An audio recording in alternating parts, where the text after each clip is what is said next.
What's up, everyone? Welcome back. Patrick here. Moving on to the next question. So we are given this quadrilateral that has the vertices A at 0 and 2, B -1 and 7, C 4 and 8, and then D 5 and 3. And we have to verify that this quadrilateral is a square in part A. Then we got to verify that the diagonals bisect each other at right angles. And then part C, we have to verify the diagonals are equal lengths. Now, notice how this question, it's sort of a continuation of the previous video, which, by the way, hopefully you're watching all of these on the website where everything is following in order. And if you're not, if you're watching this on YouTube, then you can go to the website. There's a link in the description box. So in the previous video, we discussed a rhombus, right? And how a square is a type of rhombus. And just to do a quick review of what we did there. So we were dealing with a rhombus.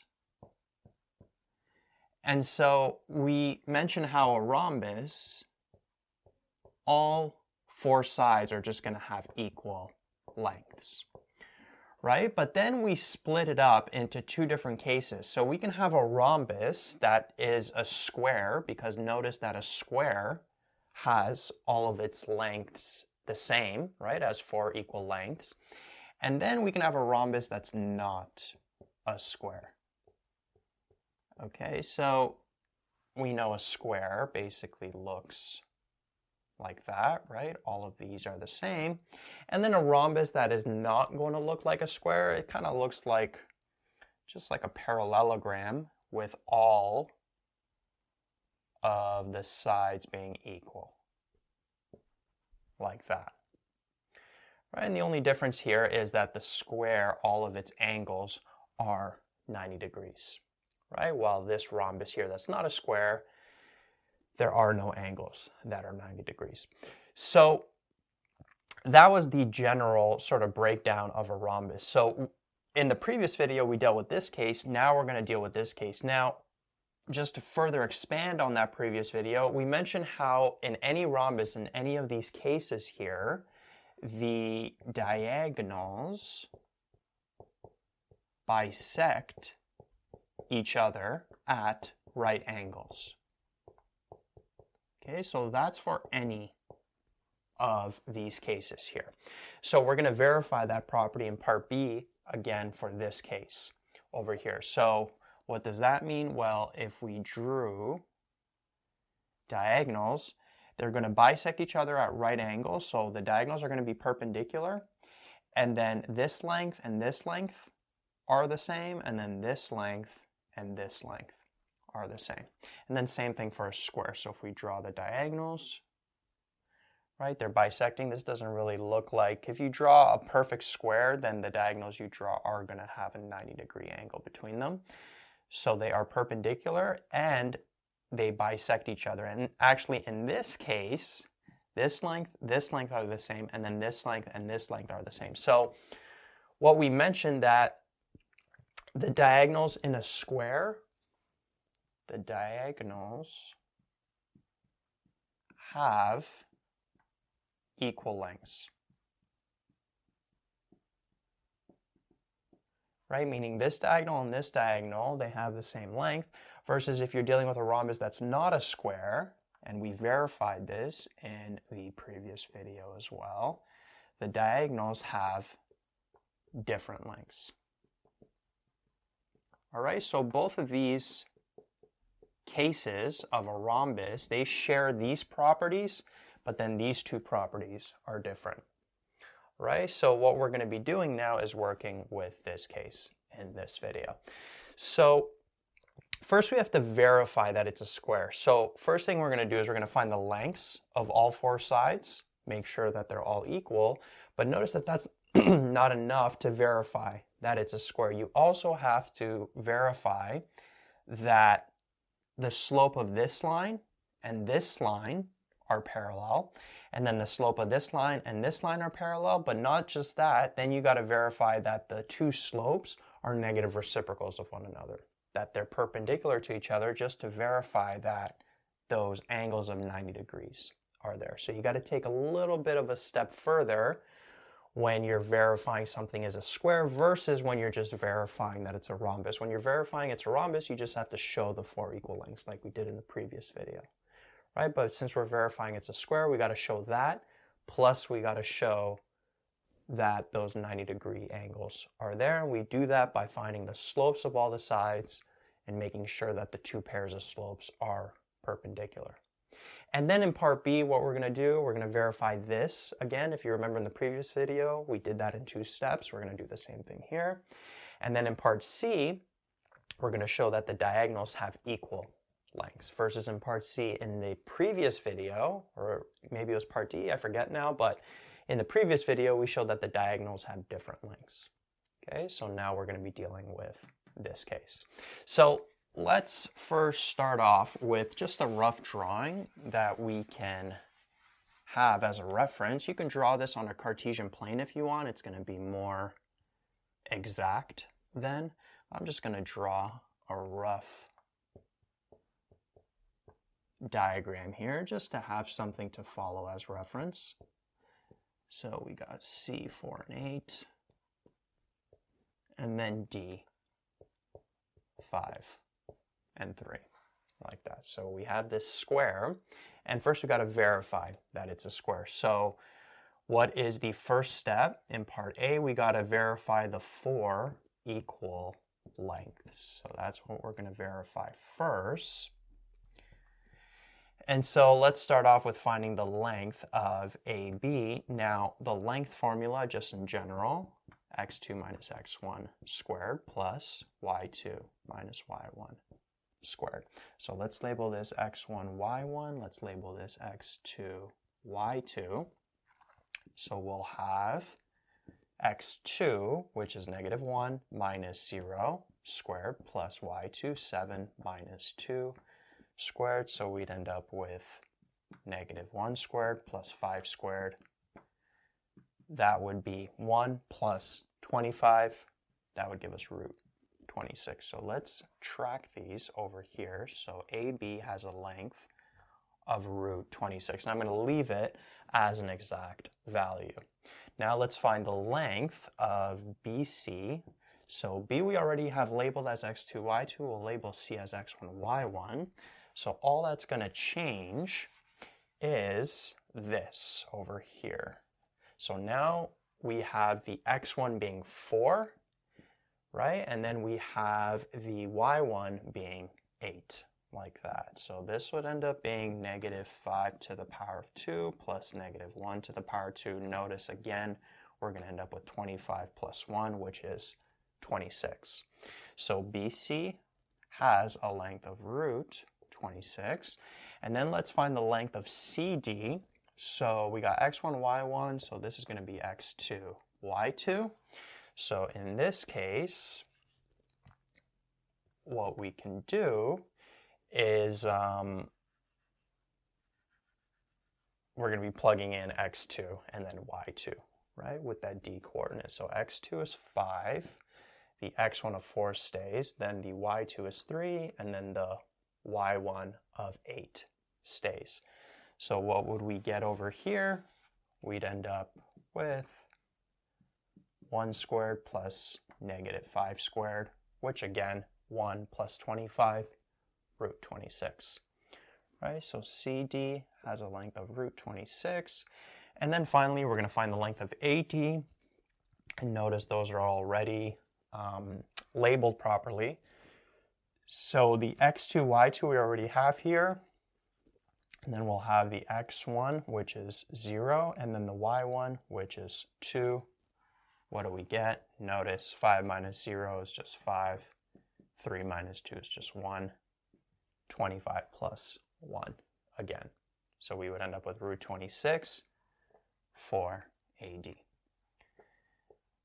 All right, so we showed that all of these sides have equal lengths. So at this point, we've just verified that we're dealing with a rhombus, right? But we haven't yet verified fully that it's a square. We're dealing with a rhombus, where a square is a type of rhombus, where we have the equal lengths. But now what we got to do is we got to go a step further and find out all the slopes. And first make sure that the slopes are parallel, the opposite slopes, and then not only that, that those two pairs of slopes are negative reciprocals of one another. So step 2 is we got to find the 4 slopes, right? So let's start off with finding the slope. I'm going to label that as m, right? And y equals mx plus b. That's what we usually label the slope as. Let's start off with finding the slope of AB. Now the slope formula, y2 minus y1 over x2 minus x1. So we would end up with 7 minus 2 over -1 minus 0, which would give us 5 over -1, which would give us -5. Okay, so let's keep track of this here. So the slope of AB is -5. Now what's the slope of BC going to be? Well, we'll have y2, which is 7, minus y1, which is 8, over x2, which is -1, minus x1, which is 4. So notice we'd end up with -1 over -5. The negatives cancel, we get 1 over 5. And notice how that's what we were expecting to get, because notice 1 over 5 and -5, this slope is -5, this slope is 1 over 5. And as expected, they are negative reciprocals of one another, meaning that there's an angle of 90 degrees between them. So the slope of BC is 1 over 5. So far everything is looking okay. So let's keep it going. So CD now, the slope of CD. And what are we expecting to get? We're expecting to get a slope of -5, right? Because CD should be parallel to AB. So let's see if we get that. So we'll have y2, which is 3, minus y1, which is 8, over x2, which is 5, minus x1, which is 4. So we'd end up with -5 over +1, which indeed just gives us -5. So the slope of CD is -5. And then finally, the slope of AD, hopefully we get +1 over 5 for this. So let's see if we do. y2, 3, minus y1, which is 2, and then x2 over x2, 5, minus x1, which is 0. And then notice over here we get 1 over 5, as expected. And then that's it. So we've done enough work at this point to verify that we're dealing with a square. Because number 1, all 4 lengths are equal. So we're definitely dealing with a rhombus. And then to further go into that case of where we have to verify it's a square, we find the slopes. Notice that the opposite slopes are the same. So we got -5 and then -5. And then we got 1 over 5 and 1 over 5.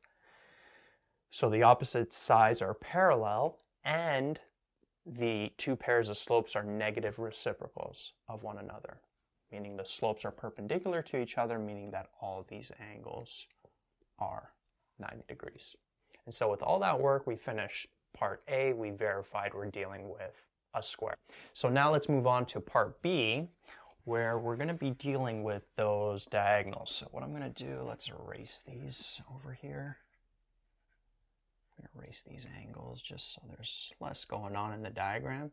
So what we first got to do is we got to verify in part B that the diagonals bisect each other, meaning at this point they cut each respective diagonal in half at right angles, and the diagonals are perpendicular. Okay, so if you remember from the previous video, there's 2 steps for that. Number 1, what we have to verify, if the diagonals are bisecting each other, it means that they're going to share that same midpoint, right? So if we could find the midpoint of AC and BD, and if that midpoint is the same, then that same point is splitting both diagonals in half. So to prove that they bisect each other, first we got to show that the midpoint of AC is equal to the midpoint of BD. Right, those are the two diagonals we're working with. So that's going to be the first verification. And then to show that they are bisecting each other at right angles, the right angles portion, we have to verify that the diagonals are perpendicular to each other, that the slopes are going to be negative reciprocals. So then we have to show that the slope of AC, you can also write slope here instead of m, just so you remember and you're not getting confused when you're reviewing your notes after, but the slope of AC has to be perpendicular to the slope of BD. And those are the two steps we have to take for part B. So let's first find out what is the midpoint of AC. If you remember the midpoint formula, we're adding up the x values, dividing by 2, adding up the y values, dividing by 2. So let's label this x1, y1. We'll have x2, y2. So we would end up with 0 plus 4 divided by 2, and then we'll have 2 plus y2, which is 8, and we're going to be dividing by 2. So this would end up being 4 over 2, which is 2, and then we'll have 10 over 2, which is 5. Okay, so the midpoint of AC is 2 and 5. Okay, so now let's find the midpoint of BD. And so let's label that. So we'll label this as x1, y1. We'll label this as x2, y2. So we'd end up with x1, which is -1, plus x2, which is 5, over 2. Then we'll have y1, which is 7, plus y2, which is 3. That's going to be over 2. And notice, what do we get? -1 plus 5 is 4, divided by 2 gives us 2. 7 plus 3 is 10, divided by 2 does indeed give us 5. Right? So we showed that both diagonals have that same midpoint, and that's enough to show that the diagonals bisect each other. Okay? It's not enough to show that they bisect each other at right angles, but it's enough to show that they bisect each other. So if you ever get a question saying, verify the diagonals bisect each other, you just have to do this step. But if you have to show that they bisect each other at right angles, then you got to do this further step over here. Okay, so now let's go to step 2. Let's show that it's at right angles. So we got to find the slope of AC, slope formula, y2 minus y1 over x2 minus x1. So we'd end up with, we're dealing with AC, so we'd have 8 minus 2 over 4 minus 0. So this would be 6 over 4, which would simplify to 3 over 2, like that. So the slope of AC is 3 over 2. What's the slope of BD going to be? y2 minus y1 over x2 minus x1. So we'd end up with what? 7? Oh no, 3. Right? y2, which is 3, minus 7 over x2, which is 5, minus -1. Just be careful with the bracket right there. So this would end up being -4 over 5 minus -1 is like 5 plus 1. The two negatives turn into a positive, 6. This simplifies to -2 over 3. So the slope of BD is -2 over 3. And notice how both of these are indeed negative reciprocals of one another. If we take this, if we flip it, change the sign, we end up with that. Or we could take this and flip it, change the sign to a positive, we end up with that. And so with both of these steps here, with that work that we just did, we completed part B. We showed that the diagonals bisect each other at right angles. Those are the two steps. And so now what's finally remaining is part C. And with part C, what's going to be different than the previous video is that because we're dealing with that case of a square, the diagonals for any square you deal with, they're always going to be equal lengths. Okay? If you're dealing with a rhombus that's not a square, then the diagonals are going to have different lengths. They're still going to bisect each other at right angles, but they're going to have different lengths. One's going to be longer than the other, but with a square, the diagonals should always have equal lengths, and so that's what we're going to verify in part C right now. So let's find the length of AC first. Formula. And then let's plug everything in. So we'll have x2, which is 4, minus x1, which is 0. That's going to be squared, plus y2 minus y1. That's going to be squared. So we'd end up with what? 4 minus 0, 4 squared plus 6 squared. Right? So we'd have 16 plus 36 root 52. Okay, and I'm going to leave it as an exact value. You can get the decimal if you want as well. It's going to be 7 point something. I'm just going to leave it like that. So the diagonal AC has a length of root 52. And then the diagonal BD, what's that length going to be? Let's see if we get the same thing. So x2, we labeled in the D coordinates, so we'll have 5 minus -1, right? x2 minus x1, which is -1, that's going to be squared, plus y2, which is 3, minus 7, that's going to be squared. Notice this would be 5 minus -1, which is like 5 plus 1, that would be 6. 3 minus 7 is -4. So we end up with 36 plus 16, which indeed gives us that same length of root 52. So BD, the diagonal BD, has a length of root 52. And so we're done, part C, right? We verified that property, that for any square, the diagonals are always going to have the same length. Okay, so that's how to differentiate when you're dealing with a rhombus, the two different cases over these past two videos. The video before, we dealt with the case where we're dealing with a rhombus, but it's not a square. And then in this video, we dealt with a rhombus with the case where it is a square.